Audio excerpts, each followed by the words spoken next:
billion names of pod. From Atlanta, where we just opened a big new park. it's the 9 Billion Names of Pod with Dan Bauman and Michael Reed. I'm Dan Bauman.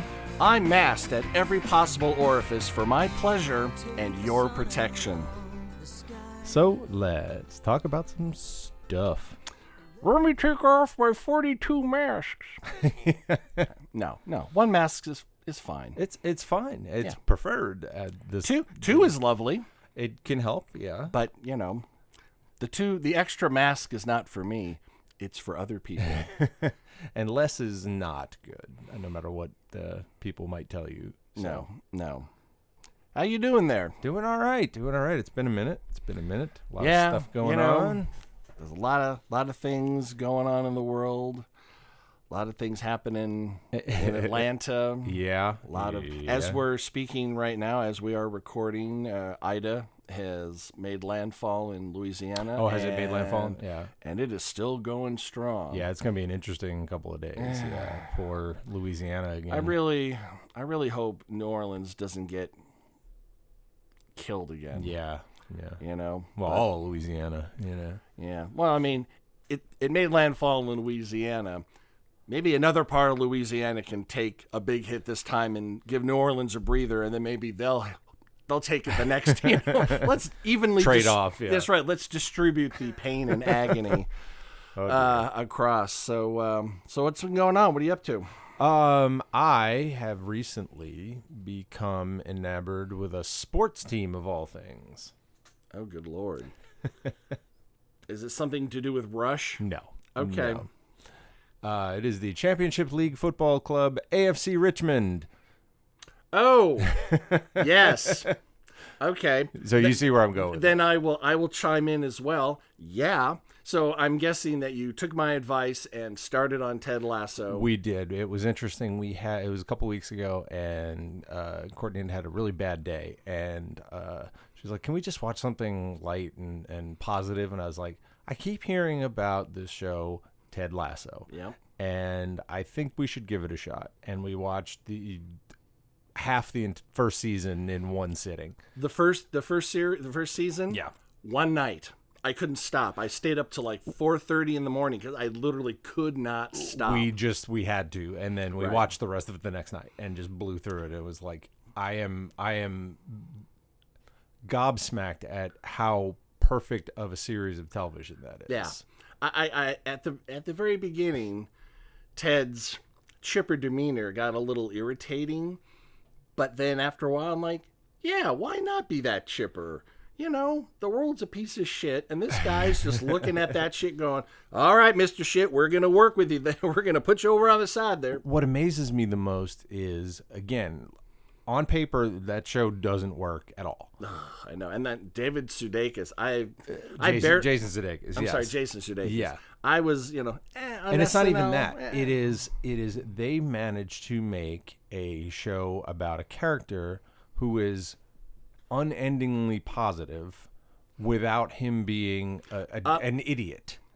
Except when he's led Tasso. Yeah. Have you got to the Led Tasso? Oh, yes. We are caught up, so we have seen Led Tasso.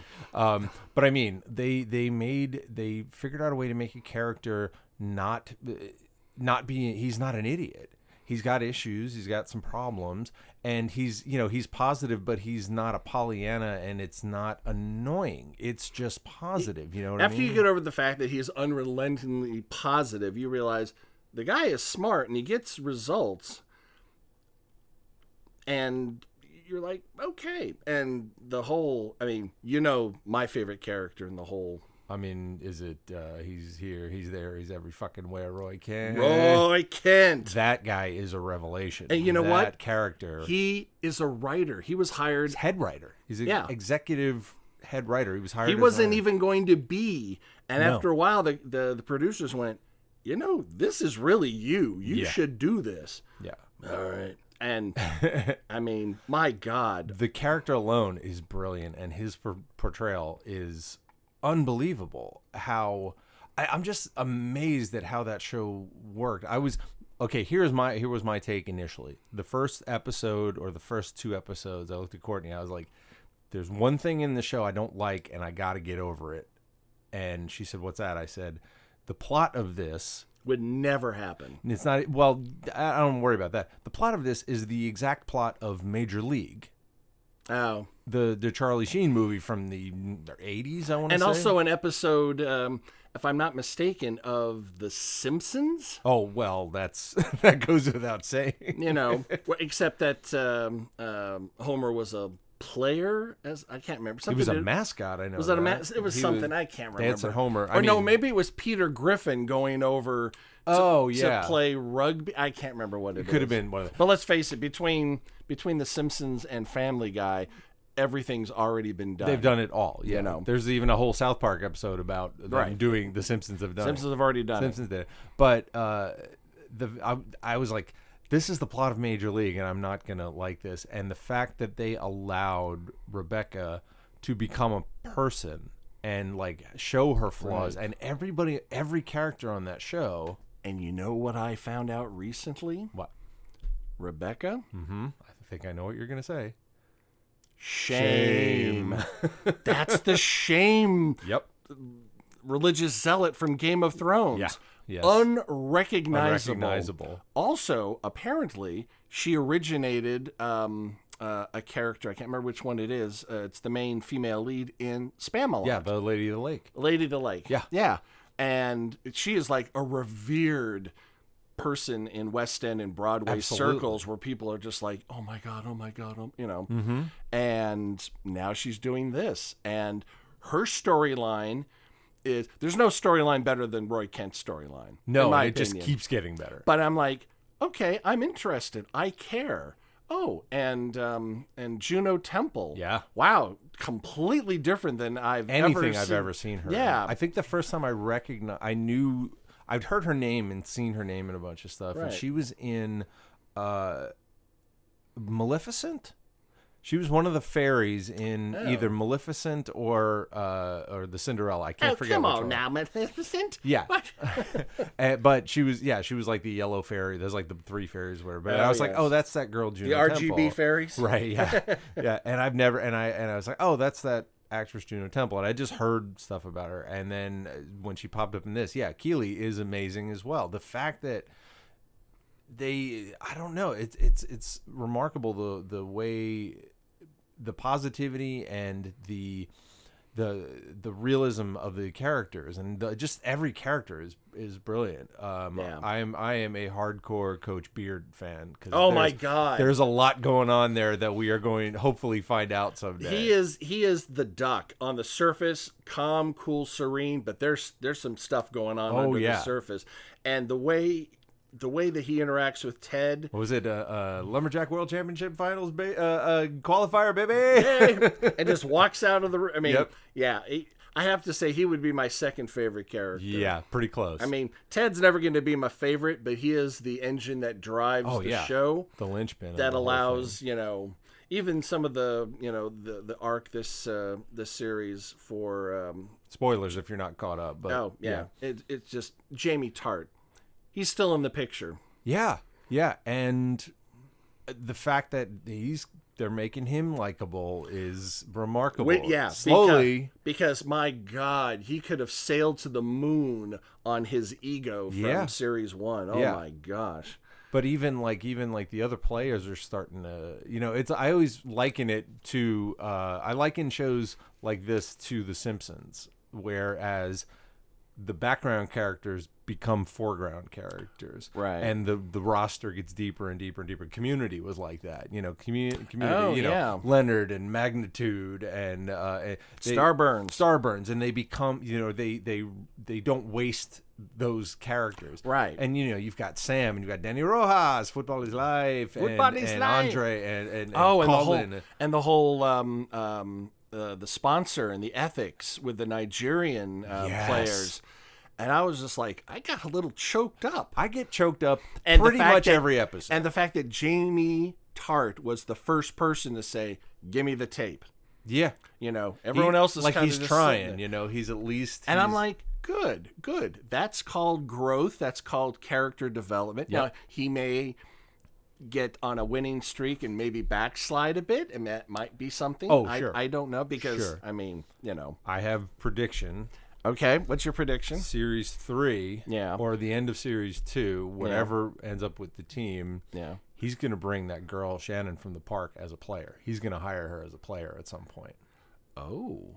They are setting that up slowly. I don't know. Do they have male, female?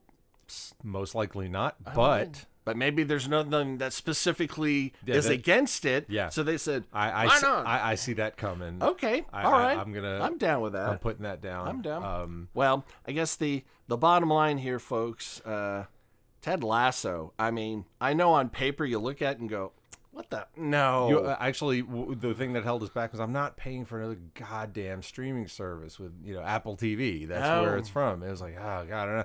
And I had, I think, 1 month free left on because I bought my phone last year or something like that. Oh. I had a month free. I was like, all right, we can actually watch this, and we put it on, and I was like, it's going to run out before the end of season 2. it's run out, and it's like I've already paid for the next month. Yep, and it's see? like, okay, because I can't. That's why they get you they give you the free. They get you hooked. The first taste is free. Yeah, and idiot me found that show to jump in on.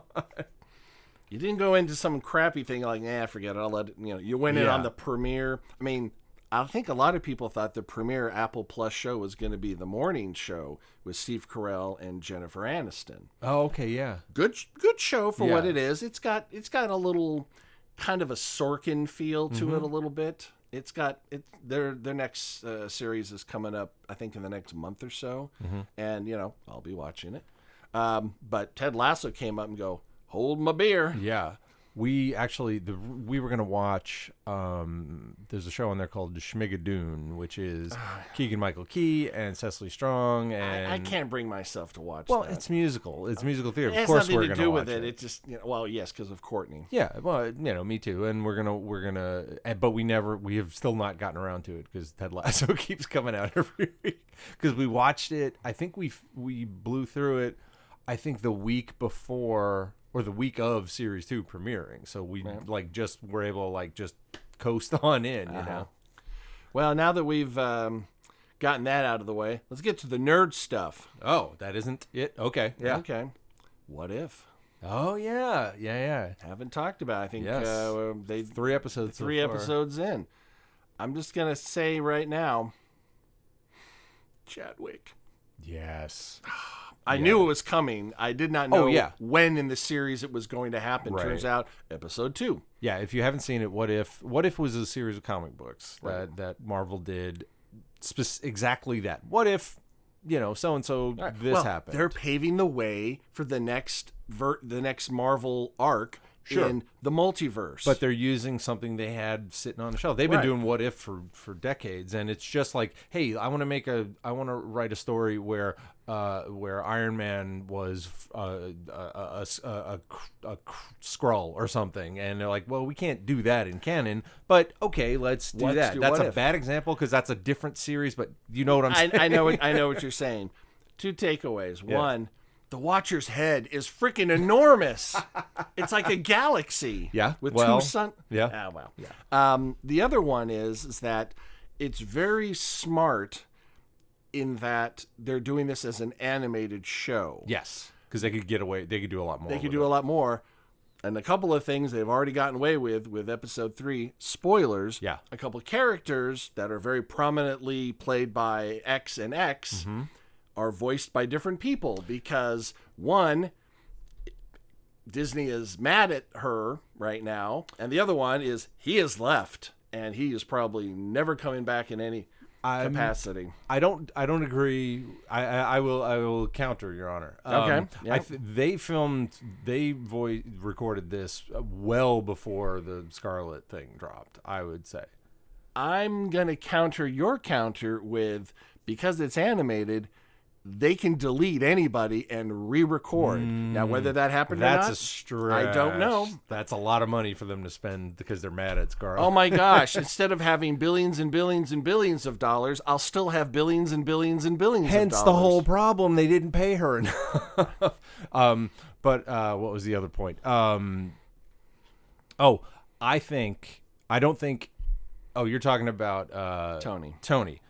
Yes, I thought you meant because in the first episode, it was they did not use Chris Evans either as Steve Rogers. I don't pay it. His voice. Isn't you know me. I'm enough. A voiceover nerd. Yeah, I know, so I'm looking at the credits, seeing who everybody, and they've gotten most of the original actors to play their characters, except Iron Man, except all the big ones, Scarlett and Chris Evans, and I think Chris Evans, I guarantee will come back at some point. They're not going to blow it on what if on this, right. But for those who don't know what we're talking about, because we've gone into it now, from What If is an animated series that takes key moments in past Marvel films that you saw, like the abduction of Star-Lord as a child, and says, what if they got the wrong person and got T'Challa when he was a kid, before he became the Black Panther, and T'Challa became Star-Lord and part of the Guardians. And what if Thanos turned out to be a good guy? Yeah, and what if Peggy Carter got the super soldier serum instead of Steve Rogers? And I liked that. I liked that a lot. Yeah. And that one especially, I mean, it was that whole movie, basically. They condensed the first Avenger movie down and did all of it. Just, she was in charge. Right. She had the super soldier serum, and I want to see that live action so bad. And I think they would be fools to not at least cameo and tease that stuff in the Doctor Strange movie, in the multiverse. Now that of is Madness. Smart. That would be very smart. Even if it's just blips and blabs, and just put Haley Atwell in the suit for a second and have it go by. And let's hope that the what is it, Doctor Strange and the multiverse of madness. Let's just hope that isn't basically 2 paragraphs of actual story and then flashbacks and teases and we're landing here. There needs to be an actual full story, and that needs to be the spice on it, rather than just here's live action. Oh look. They are setting up. Okay, I mean it is Feige, so he's gonna do fine. Well, they already planted the seeds from WandaVision. They had at the end of WandaVision, when she's the full Scarlet Witch, and she already screwed up some time with creating her own children, and then the children, they're still out there somewhere in another alternate timeline, and then Loki comes in and blows the whole goddamn thing open. Or Sylvie, I should say. Sylvie's the one that actually did it. She just stuck old Kang in the chest and just couldn't do it. Couldn't wait, and I can't blame her. But man, and have you seen the Spider-Man trailer? I have, and there's a couple. Let's see, 2, 4, 6. 8 arms to hold me. And I'm like, holy shit. Is this supposed to be the action? Have they done Doc Ock in any of the other reboots? They have not. So basically this is Doc Ock from the Tobey Maguire verse. Right. Which is Sony, but now is Spider-Man is still with Sony, but but Marvel still has the rights. But I don't know if they have they don't have the rights to Doc Ock, just to Spider-Man. No. They've co-pro'd the shit out of this. This is Marvel. This is balls to the wall. Sony will never give it up. Sony will never give up the rights because they're not idiots, and Marvel will do everything in their power. At least, call it Sony, but it's going to be an MCU movie. You want me to clean your house, Sony? Fine, done. Wash your car? Done. Sleep with your what? But I mean, it is straight up Alfred Molina back. I mean, I don't know if you... And looking pretty, very much Doc Ock Mark 1. Yeah. So I have concerns about that, though. Because he's looking villainous, sort of, as he was. Right. But is he bad in this one? That's what I mean. He kind of redeemed himself at the end of 2. He says, I do not want to die a monster, and I don't want them to take that away. I don't want them to like revert him back to a bad guy just so he's a bad guy. You know what I mean? Because that was such a... Spider-Man 2 is still, I contend, one of the best superhero movies, hands down. I mean, let's face it, usually in the trilogies, the second one... Oh, yeah. You're wowed in the first one. Oh, I'm interested. And they're like, all right, we know what works. We know what's good. Let's continue on and really kill it. And like, yeah, you do. Well, you don't have to set anything up. You just go full speed from beginning to end. There's a shorthand that you already have taken care of in the first film. Absolutely true. Absolutely true. And, it has such a beautiful ending with him saying that. I'm like, oh, okay. I mean, I trust them that they're going to handle it right. They're going to handle it fine, I'm sure. Also keep in mind that Marvel doesn't have to consider anything outside of actual Marvel as canon, but they can, they're not obligated to even have Doc Ock do or say anything that even relates in any way to their Sony version from back then, but it doesn't prevent them. Well, did you catch the other little thing in the trailer? I'm sure I did, but I was so blown away. There was by a whole Doc. bunch of stuff, I know. and there's been a whole bunch of leaks and like announcements. Anyway, they announced Doctor Strange is turning out to be kind of like the Tony Stark of this next arc. Right? What is it? Phase 3? 4. This is Phase 4. Phase 4 of Martin's like he's going to be the linchpin to a lot of these films because he can just drop in and go. Boom! I just did this, and now this film can happen. Well, again, like I said, Feige again did the smart thing, which was, like I said, from what I understand, the first Marvel TV series to premiere was supposed to be Falcon and Winter Soldier, which would have been like, meh. Because that was it was all right. It was fine. It was perfectly serviceable. I'm glad Sam got to be Captain America. I'm glad he's getting his own movie. That's all great. But that series was a little lackluster. I mean, that could be as probably not as powerful, but powerful enough as the first Black Panther film was in the African American community. It's like, all right, it's not a fluke. We're doing this. Yes. There are black superheroes, not like a one token one. We're doing this. Yes. And women are doing this, and African Americans are doing this, and it's just as normal as anything possible. Sure. And I'm like, good. And but like I said, I think they got super lucky that production was delayed because of COVID, and they released WandaVision first. It's a far superior show. And it is such a pivot away from what we just watched 20 movies of superheroes punching each other, right? Which is great. Endgame was amazing, but now you got to do something different. And now going into the multiverse, eternal space, weird magic stuff, that's what you got to do, and they're doing it. So they gave us a breather to show that yes, there's some. Well, I mean that's going to come into play later. They had to set all that up. There's always going to be a fight. Sure. You sure we're not going to have a big fight scene at the end of this? Well, I mean, we can have Wanda and they're going to go into arbitration. Yeah, exactly. Yes, exactly.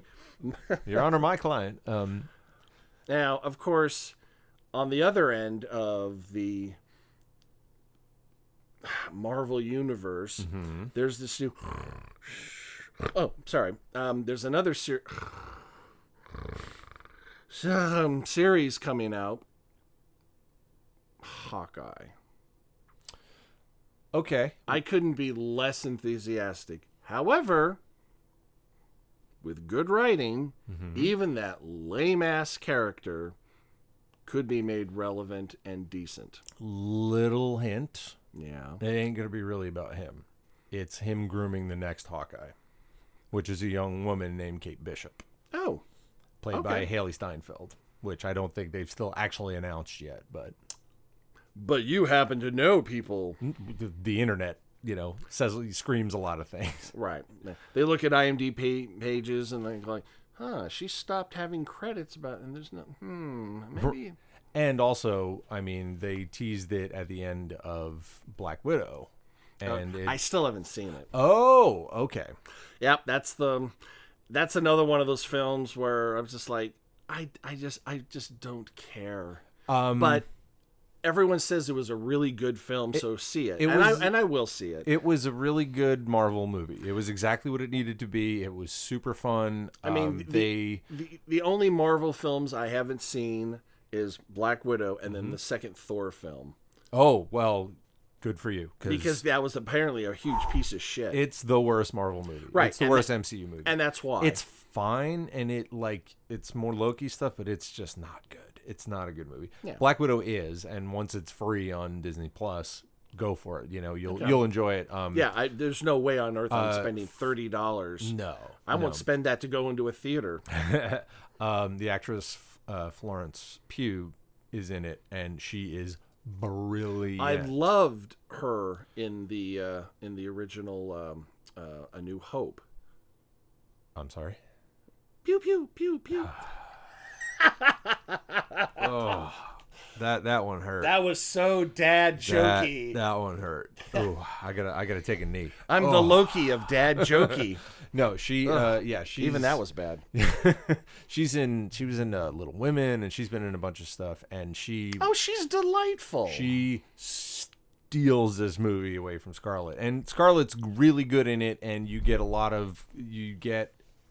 see a lot of things that have been alluded to, and you understand a lot more. But it's good. Yeah, you will enjoy it. It's worth it. I will see it. Just not, I don't go into theaters anymore, not in any time in the near, unless they do a midnight showing and no one goes and they show it just for me. Yeah. There were times when I had, Movie Pass? Yeah. When I could see things for free, I'd go to the last showing at night at 10:45 for some art film or whatever, and I would have the whole place to myself.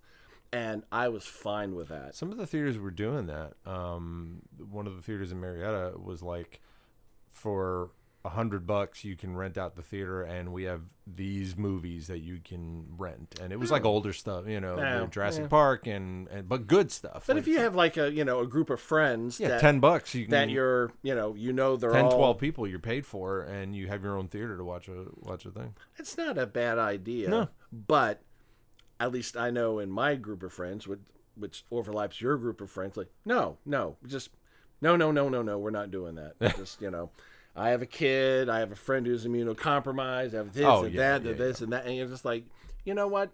That's why God invented Blu-ray and streaming and stuff, where you could do it at your own house, because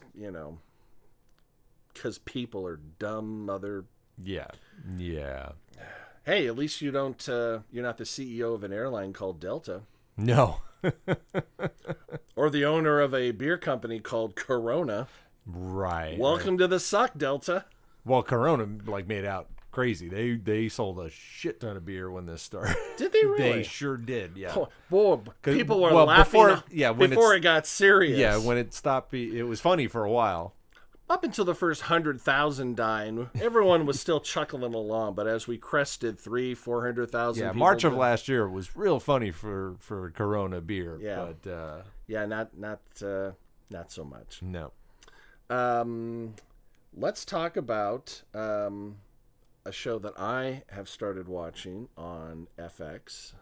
Okay. Taika Waititi. Okay. Reservation Dogs. Oh, okay. I don't know how to put this. The kind of show like Better Things and Louie and like Little Slice of Life that are kind of comedy, but there's some drama, and it's just, that's what this thing is, and it's about Native Americans in Oklahoma. Okay. That's where the reservation, and these are kids. I don't know if maybe it's the summer during this series. I don't see them going to school. So maybe some of them are in school, some of them are out of school, but they're all anywhere from, I'd say, maybe 16 to 22. Mm-hmm. And it's just them getting into shit, doing weird things, and teaching us a little bit of Native American slang and culture and weird, cool things. And it's thoroughly enjoyable. I mean, I think there's like 3 or 4 episodes so far. not a bad one of the bunch. Okay. So I just wanted I didn't know that was Taika. He's an executive producer, and he guested in one of the episodes. Surprisingly, as Hitler from... No, just kidding. No. You weren't expecting to see Hitler on a reservation in Oklahoma circa 2000? No, that's... well, you're not expecting him in Germany in As 1940. a little kid's imaginary friend. Yeah. That movie is beyond brilliant. Oh, man. I was not ready for that movie, and one of the few films with Scarlett Johansson that I really enjoy. You know, I mean, she was in a lot of these other superhero films that I enjoyed. She was not the reason I enjoyed it. right, she was good in that. She was definitely good in that. Lost in Translation, though. Yes. Ah, Yeah, brilliant. that was that. Speaking of Taika, well, two things. What We Do in the Shadows season 3 is dropping Soon, this week, I think. and has already been renewed for 4. Good. Because they want to keep these people locked in under contract. Oh yeah. And because the offers are pouring in for Guillermo. Oh yes. I mean, yes. They think he's going to be the next Iron Man. No. Now, have you seen a show called Wellington Paranormal? Every single episode. Okay. I go into my secret closet that nobody knows about, that everybody knows about. Yeah, exactly. He's my favorite character in that whole thing. Well, the dumb male cop who just, Yes. like you are minutes away or feet away from being killed by whatever, and you're just oblivious. Phil Dunphy as a Yes, New exactly. Zealand cop. Yes. And I find that it's not as difficult because you're the one who turned me on to it. I didn't even know it existed until you mentioned it to me. Yeah. I was able to parse out the accents fairly well. A couple of times I had to rewind. Yeah, kind of go, oh, okay. They're I get it." definitely they didn't tone it down at all for anybody else. That is a New Zealand show for New Zealanders, and and there are certain scenes and little bits of dialogue I'm going, oh, I know that's an in joke about something in Wellington. Yes. That I don't understand, but I appreciate that you're doing something strictly for, because let's face it, aside from being the filming place of The Lord of the Rings, a lot of Americans are like, what, New Zealand? Isn't that... That's Australia, isn't right? That, yeah. It's a city in Australia. Nobody appreciates that down there. Oh, no. No, that's... The Kiwis don't appreciate it. No, the Aussies don't appreciate it. No, that's like saying, oh, yeah, you're in North America. Well, Canada and U.S. are the same thing. Yeah. Like, sure. And the fact is that they're closer. I mean, it's not like you could spit on New Zealand from Australia. They are far away. Yes, yeah. It's like getting on a plane in Los Angeles and think you'll be in Hawaii in 20, 25 minutes. Oh, like, yeah. No. You got to go. There's some time zones that change Right. getting out there. Well, like driving from LA to San Francisco, right? It's a lot farther than people think. you can do it in a day, but it is a long. I did San Diego, which is 2 hours further south from LA. And I think it was like 14 hours. Oh, yeah. People And think it's one- like 2 hours away. Right. Yeah. And one ticket for going over 100 miles an hour. Well, there's these stretches of land where there is nothing. Oh, yeah. Going up 5. And of course, cops know that. Yeah. And they find the one shrub or something back there, and you zip by at 100, and they get you. Yeah, people ask me, like, oh, have you ever been to Buffalo? I was like, Buffalo's like 9 hours from New York City. No, I've never. No, New York City is huge. Manhattan, like, New York City is tiny. New York State is huge. Right. People think that New York City is the state Is the of state. New, No, of it's New the York. very little tip hanging off of. Yeah, exactly. Carry on. That's all I had. Just reservation dogs. Well, speaking of Taika, I'll tangentially pull it in. He made a cameo in a movie you may have seen called Suicide Squad. Oh, the yes. Suicide Squad. Have we talked about? I don't think we have it. Yeah. Oh, well then. And as a matter of fact, I happened to watch it again last night because Courtney hadn't seen it. Oh, I've watched it once. Okay. That's fine. Yeah. I mean, there was a certain point where the dialogue kicked in. I went, There it is. There's Yes. the gun dialogue. Yes, there is some definitely. I think watching it for the second time, I think what struck me, I was like, well, first of all, he would have really had to tank it to not be better than the other one, To not be worse than the other one. Yes. He was definitely.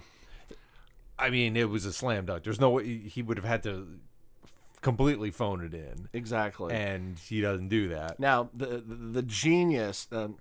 Spoilers if you have not seen the Suicide. It's been out for like over a month. Yeah, you've got 7 more days to watch it on HBO Max. Before it Goes away for a month and then comes back. comes back for free or whatever. Yeah. I love the misdirection of the opening. Oh my God. Where you think, holy shit. Well, through the whole, we're watching it last night. Courtney's like, well, where's the other guys? Where's Idris Elba and where's the other guys? And I was just like, It's like me watching Harvey with Suhaila the other night. She's Yeah. like, oh my God, why does... I'm like, it's going to be revealed to you. I've never watched a movie with Suhaila, just the two of us. So now I know how she is as a movie watcher. I've only seen movies in the theater with her, so Right. I have not sat and watched. And of course, if it was a movie neither of us had seen before, she probably wouldn't be asking these questions out loud to me. Yes. And because I've seen it 500 times, it is not interrupting my enjoyment of the film at all. Right. If anything, it's like, oh, that's where you... Okay. And it's interesting when you see a film that you have seen 1 trillion times with somebody who has never seen it. Oh, yeah. You see it a different way and notice certain things that you never noticed before, or certain moods. You just see it from a different perspective. Exactly. That's all, yeah. That's exactly. But getting back to the Suicide Squad, killing off the team at the top. I knew damn well that Flag and Harley were not going. We're going to be fine. Yeah. We're going to be fine. But as I'm like, how are they going to complete their mission? It's just like the two of them, and one of them's been captured. And what the? That's what they're doing. And God help any revolutionaries that happen to be on the island. That kind of bothered me. When I thought it was hilarious that they came in to rescue him and killed off all the good guys. Basically. Yeah. And that scene was pretty great. That scene was pretty that great. was genius. The pissing contest Oh, between Bloodsport and Peacemaker. Peacemaker. I saw an interview with John Cena, and he said, they were like, you're really good in this movie. He said, I have made a lot of bad movies, and I was not going to fuck this up. He was this like, is probably the biggest high-profile movie he's ever been in, I think. Absolutely. And it's actually spun off. He's getting a HBO Max series. Oh. By produced and directed by James Gunn. Like, they're doing 10 episodes or whatever. I'm trying to think.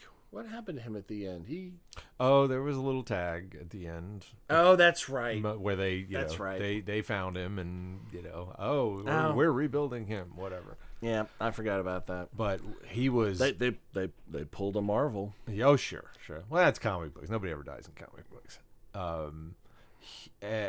The whole Saving Private Ryan opening where they just took out everybody. I didn't expect it quite as fast. When they laid out Pete Davidson, 4 minutes into the movie, I was like, oh, okay, here we go. And that's about as much Pete Davidson as America can handle. Yeah. I watched his movie, The King of Staten Island. Oh, yeah. How was it? It was actually very good. I was surprised. Okay. It was actually very good. I mean, I am from New York, and it's got a big 9/11 tie because it's his story and blah, blah, blah. It was actually very good. Okay. I thought it was very good. He was good in it, but, he can't always be that guy in movies. Right. He's got to, if he's going to be an actor, he's got to learn how to do something else. So that was great.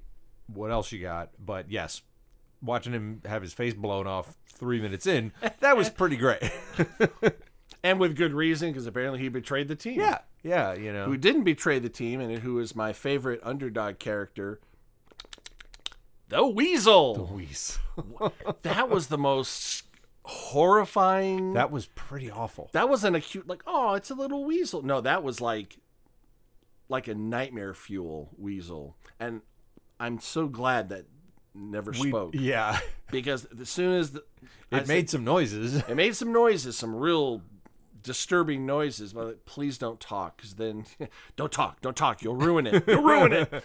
And Weasel's still around. Oh yeah. So I'm like, I'm all portrayed on set by Sean Gunn. Well, he's in everything. Yes. Yeah. Well, he has. You know, he also. We also got. I can't remember. The other guy, the one that kidnapped Star-Lord, that actor. Oh, Michael Rooker. Yeah. That Rooker, that's yeah. it. He's Rooker. in everything as well. I'm like, you know what? I like that. You know, no one pisses on Scorsese like, God, using, De Niro again. Yeah. Like, no, I got my people that I like to He use. uses Sean Gunn, he uses Michael Rooker, and he uses Nathan Fillion in everything. And we got all three of them in this one. We did. So we absolutely did. And apparently, before landing on the island, Harley Quinn took what I can only assume is a flower suppository. No.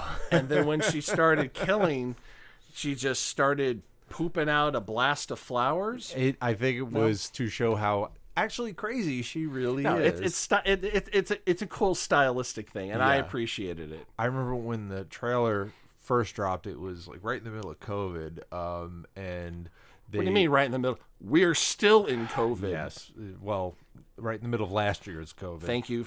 Yeah. Last year's version. COVID 2020 versus COVID 2021. Florida and Texas. Well, DC did something because Comic-Con got canceled and everything got canceled. And why it's not canceled this year, I will never know. That's a whole other thing. But they did something called Fandom, and they did an online thing, and they did it really well. And they dropped a shit ton of trailers and interviews and stuff. And one of the things they did was they revealed the cast of the Suicide Squad. So we were watching it, and they were showing all these, Ratcatcher and Polka Dot Man and all these characters. And Courtney's like, "Who are these?" And I was like, "I have no idea."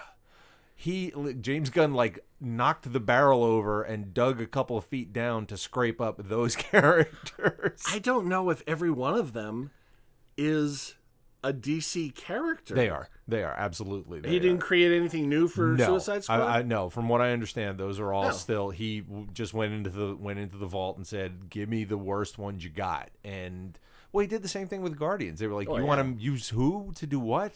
The raccoon in the tree? All right, go ahead." Same thing. Fine. Same thing. He's like, "I'm gonna kill off some real dead weight," and they were like, "All right, I guess." Yeah, because DC has no fucking plan. Like, sure. Quite frankly, the most interesting character in the whole thing is Polka Dot Man. Yeah, absolutely. I'm like going, how can this, what could possibly be his backstory? Again. And then it was fucking amazing. That's the genius of James Gunn. How do you make Polka Dot Man interesting and make compelling and the most... And deadly as a motherfucker. Yeah. Yeah, I don't know anything about that character at all. And I was like... and evidently his mother is a local Atlanta actress who our friend Coop and Courtney knew. He's like, "Oh, that's Lynn Ash." Oh, interesting. I'm all about that. Yep. Yeah, that was very satisfying. The one thing I didn't, it just kind of seemed Starro. That seemed a little robot chicken looking. Starro is a real DC thing. It's usually the Justice League that goes up after it. And just the fact of being able to use to show it off in a thing again, I'm gonna take the dumbest shit you got and I'm gonna make it work. And it was, big scary starfish. It's fine. And apparently the citizens and the soldiers on that island didn't understand the concept of blocking your face. Yes, of course not. Because that would have solved the whole thing. Yes. Yeah, that's one of the things that was brought to people's attention. Well, brought to my attention by watching it, going, "Why are you not okay? I guess we're gonna do that." But pitch meeting, we've talked about that. Yeah, they did a pitch meeting for the Suicide Squad and pointed out all the really. So that, and we just did that, and you're gonna do that now. all right, that kind of thing. That's the thing. If you think you've made the greatest film, wait until Ryan George does the pitch meeting and goes, oh, fuck, that's a huge plot That's kind of hole. why I don't watch those, because it wrecks it for me. I'm like, yeah, but... so you haven't watched A New Hope and Oh, God, Empire no. and Jedi? I know all the jokes that are attached to it. I mean, those are usually about 7-8 minutes long. However, for Phantom Menace, it's like 23 hours long, where he goes by frame, points out wrong, problem, sand, problem. Right. He gets everywhere, man. Speaking of that, Disney just dropped so what was it, beginning of the year, end of last year, they did at the end of season 2 of The Mandalorian, they dropped something called Disney Gallery, which was the first season they did episodes where they were like, season 1, it was all the directors of all the episodes of The Mandalorian sitting around a table and talking about their scripts and everything, including Taika Waititi. Oh, it's like a writer's room. Yep, it's a writer's room. And then the next one was like, oh, this is special effects. This is how we did the volume. I've seen those, and they're that fantastic. LED screen soundstage. Yep.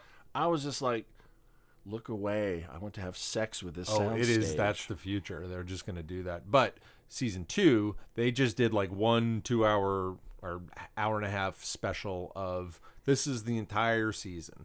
And I'm watching it, and they get to the last episode, and they're like, and we're going to just ignore the whole Mark Hamill of it all, and we're going to keep going. And they just get to the end, and I was like, wait, what? So the other night, they dropped a supplemental, a complete special just about the Mark Hamill of it all. Probably because the whole geekdom out there screamed like, "What are you doing?" No, they wanted to. I think they wanted to milk it. They're milking it. And they definitely keep recording. Okay. Speaking of Star Wars, would you like to play Sabacc? Yes, I would. Thank you, Paul. Yep. Thank you, Paul. I'll Venmo you shortly. By the time you hear this, I will have Venmo'd you the money. There you go. Yeah, he popped by my my birthday thing, and I got some chance cubes. Did you? I guess it gives you 4 random. Is that from something? I'm sure it is from something. Yeah. I don't know what it is. They look really cool. Yeah, I'd have to see them. Yeah, show me later. So I'll show you my cubes, but we don't talk about it afterwards. Right. I don't want it to get weird. So they talked about all the steps they did to, because I was like, was it him? Was it his voice? Was it, how did that? And they explain. I'm guessing it was his capture, but it wasn't him, the body, and it was his voice. It was all manner of things. It was him and another guy. Was he and de-aging and like synthesizing the voice from when he was 25, and they did all the things. But the main, person in the cloak and everything, that wasn't Hamill. Sure was. Yeah. Really? Yeah. There was him, and then there was a young body double, and they kind of blended them together. Oh, for some of the scenes where it was really intricate fighting. Right. Got it. And so I was loving that. That was pretty great. Yeah, I still will watch that every once in a while, just because. That you're just sitting there going like, all right, how are they going to get out of this? Oh, look, an X-Wing. Oh my God. That's not just an X-Wing. As soon as they said an X-Wing, I went, is it a single, just one? And she goes, oh, a single X-Wing. We're saved. Yep. I'm like, oh, you are saved. There's a great moment in there where, they're talking about, in the interview, they're talking about, like, because I felt the same thing. I'm watching Luke Skywalker tear through this thing going, but is it really him? Are they going to screw me over at the end? Is it really going to be him? Is it really going to be him?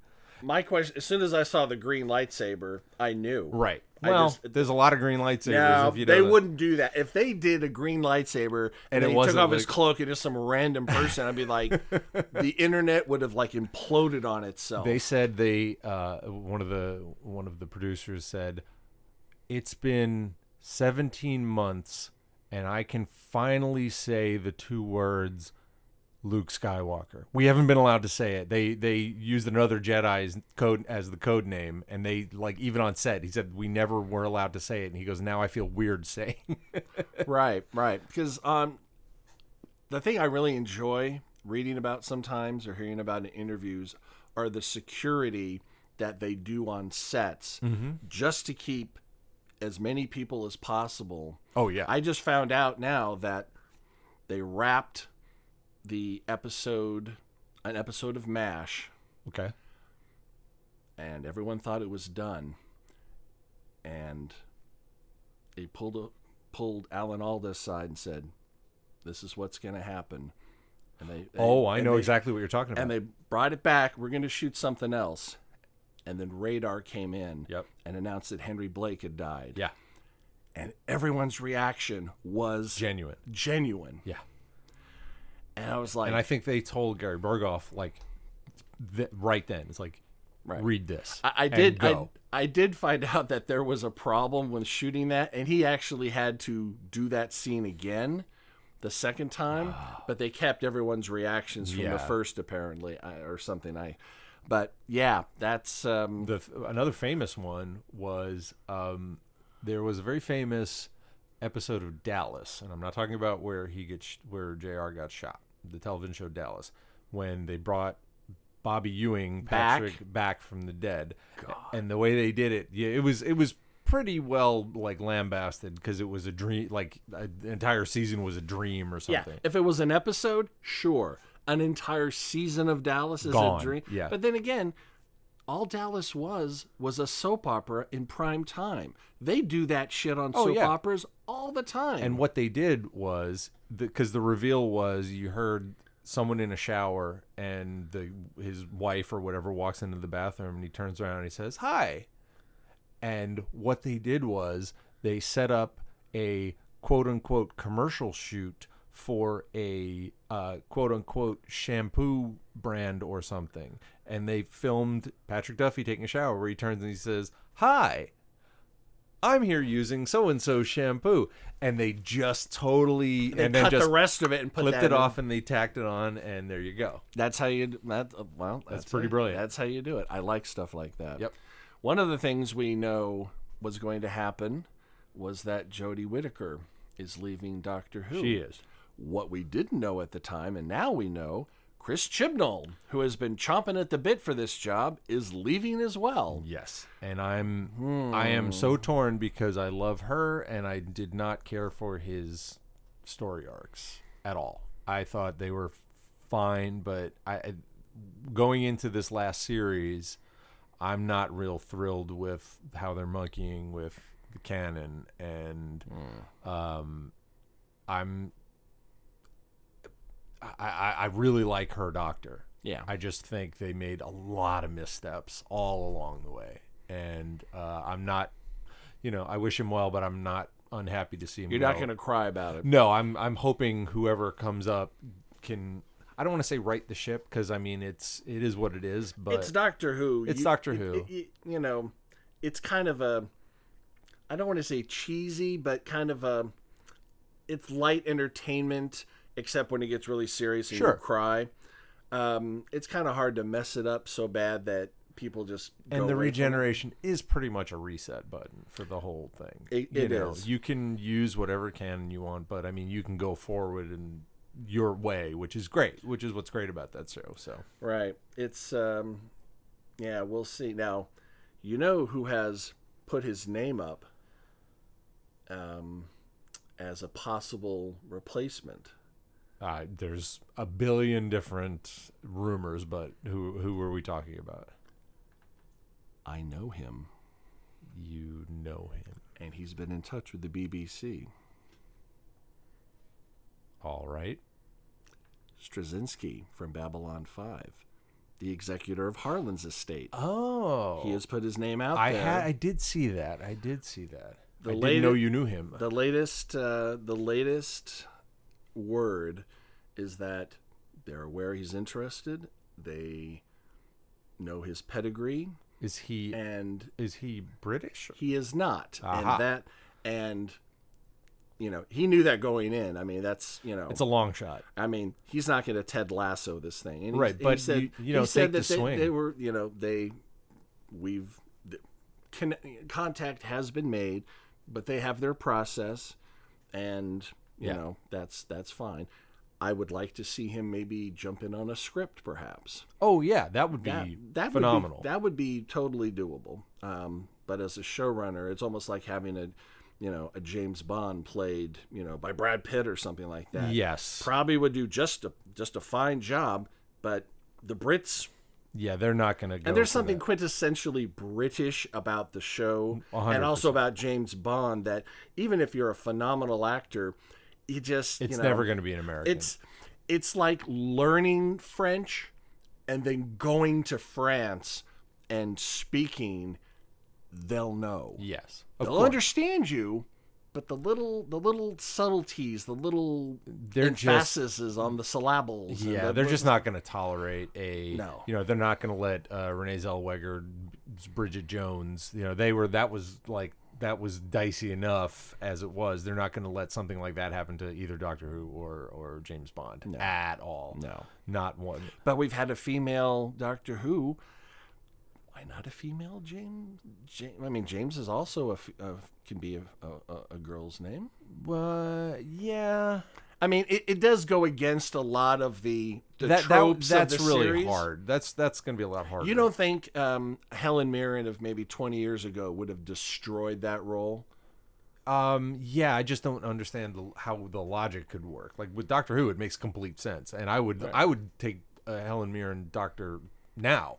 Yeah, 100%. Oh, we got John Hurt for an episode. We got John Hurt. Someone who was I don't want to say old, but of advanced age. Yeah, I just I would love to see Idris Elba be the Doctor. No, I want to see Idris Elba be the new James Bond. Yes, that. Oh my God, he would be unbelievable. I mean, it may be a stretch to try to make James Bond female and work all the tropes. Yeah, but it also would be something to set them on their head. All the misogyny. Yeah. All how about a guy like, I'm here to help you. My name is some kind of horrible sex reference that empowers women as opposed to denigrates women. Right. Where Holly Goodhead and all these other crappy fucking names. I also think you could do it by. James Bond 007 could just be a code name for whoever. It doesn't have to.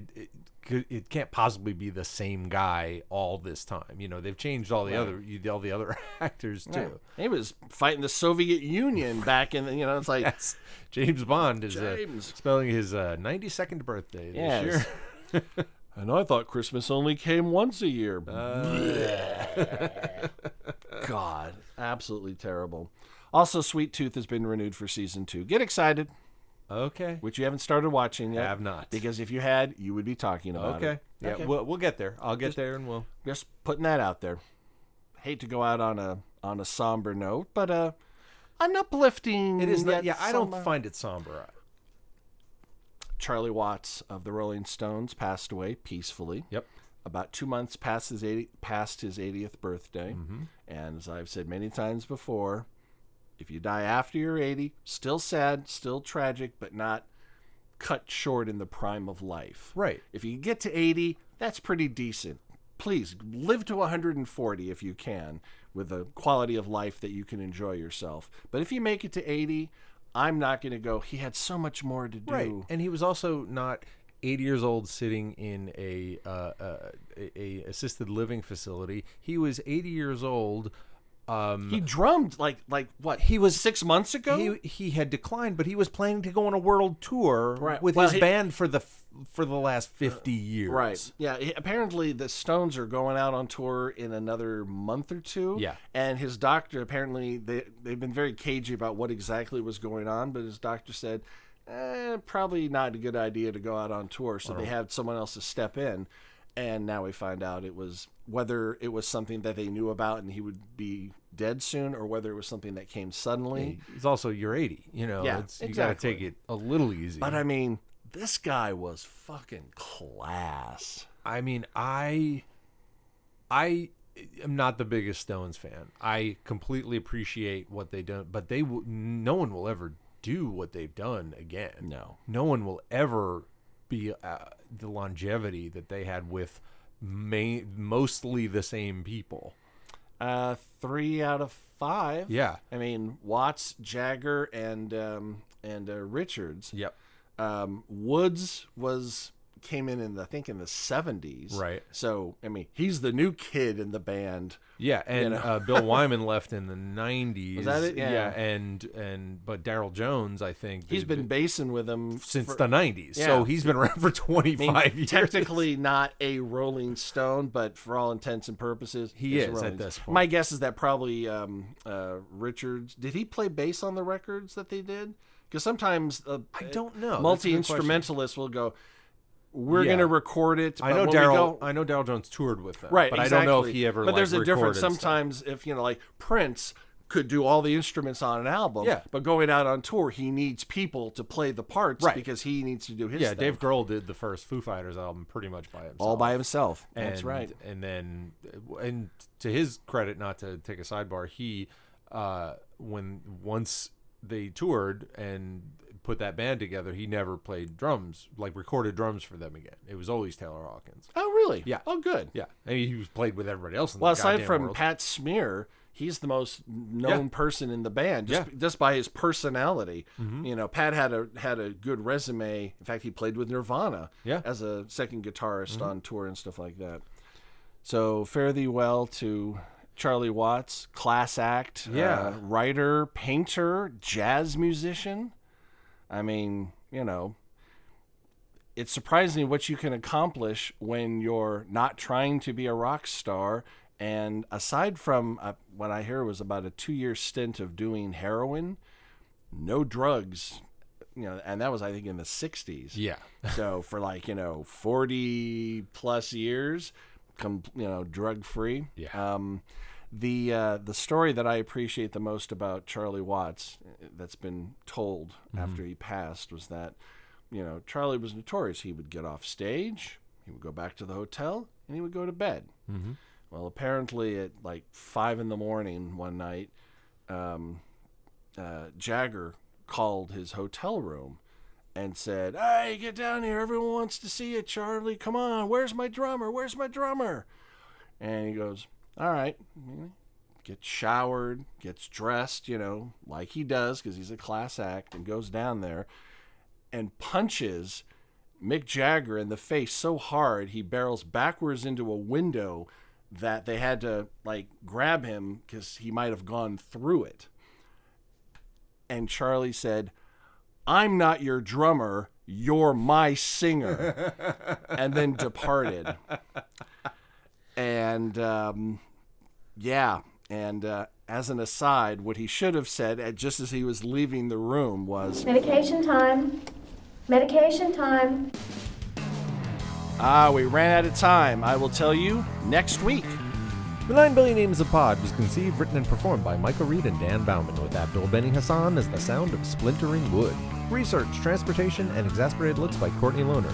Technical assistance by Cubase, Pro Tools, Skynet, QLab, Deep Thought, Big Brother, and Eddie Your Shipboard Computer. Financial consideration provided by the Wayne Foundation, Stark Industries, the Piranha Brothers, and LexCorp. Legal counsel by the Office of Howard and Fine. Jamie Tart Jamie Tart Our intro music was written by Tim Akers. This podcast was sponsored by Deep Shag Records and is a production of Audio Primate. Throw us a couple stars on iTunes, why don't you? Listen, watch on YouTube. Stream us on Spotify. Listen on SoundCloud. Stream us on Stitcher. Like us on Facebook. Follow us on Twitter or email us. comlink@billionpod.com. Until this happens again, I'm Dan Bauman. I'm Michael Reed. LOZ.